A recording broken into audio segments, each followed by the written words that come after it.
Thank you for giving me the opportunity to discuss with you this very important matter.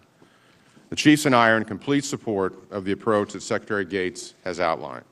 We believe that any implementation plan for a policy permitting gays and lesbians to serve openly in the armed forces must be carefully derived, sufficiently thorough, and thoughtfully executed. Over these last 2 months, we have reviewed the fundamental premises behind Don't Ask, Don't Tell, as well as its application in practice over the last 16 years. We understand perfectly the President's desire to see the law repealed, and we owe him our best military advice about the impact of such a repeal and the manner in which we would implement a change in policy. The Chiefs and I have not yet developed that advice and would like to have the time to do so in the same thoughtful, deliberate fashion with which the President has made it clear he wants to proceed.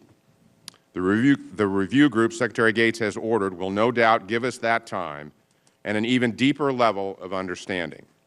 We look forward to cooperating with and participating in this review to the maximum extent possible, and we applaud the selection of Mr. Johnson and General Ham to lead it.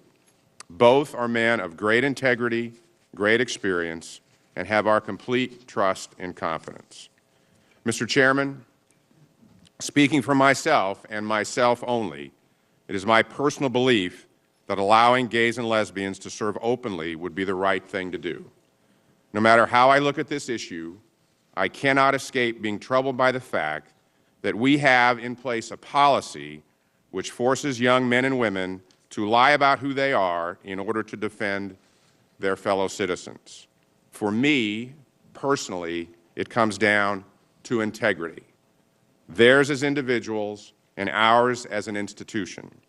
I also believe that the great young men and women of our military can and would accommodate such a change. I never underestimate their ability to adapt.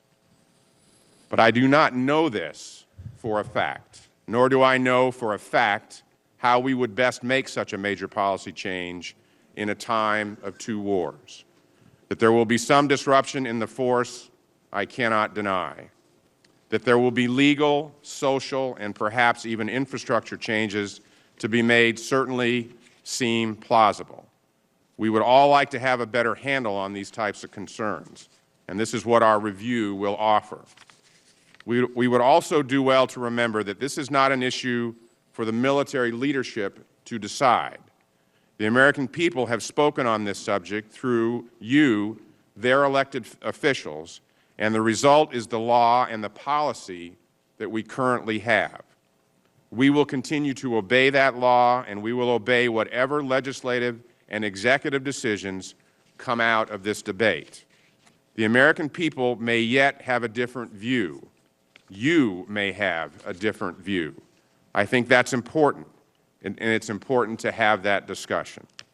Frankly, there are those on both sides of this debate who speak as if there is no debate, as if there is nothing to be learned or reflected upon. I hope we can be more thoughtful than that. I expect that we will be more thoughtful than that. The Chiefs and I also recognize the stress our troops and families are under, and I have said many times before, should the law change, we need to move forward in a manner that does not add to that stress. We've got 2 wars going on, a new strategy in Afghanistan, and remaining security challenges in Iraq. We're about to move forward under a new quadrennial defense review. We still have budget concerns and a struggling economy, and we have a host of other significant security commitments around the globe. Our plate is very full, and while I believe this is an important issue, I also believe we need to be mindful as we move forward of other pressing needs in our military. What our young men and women and their families want, what they deserve, is that we listen to them and act in their best interests. What the citizens we defend want to know, what they deserve to know, is that their uniformed leadership will act in a way that absolutely does not place in peril the readiness and effectiveness of their military. I can tell you that I am 100% committed to that. Balance, Mr. Chairman, balance and thoughtfulness is what we need most right now. It's what the President has promised us, and it's what we ask of you and this body. Thank you.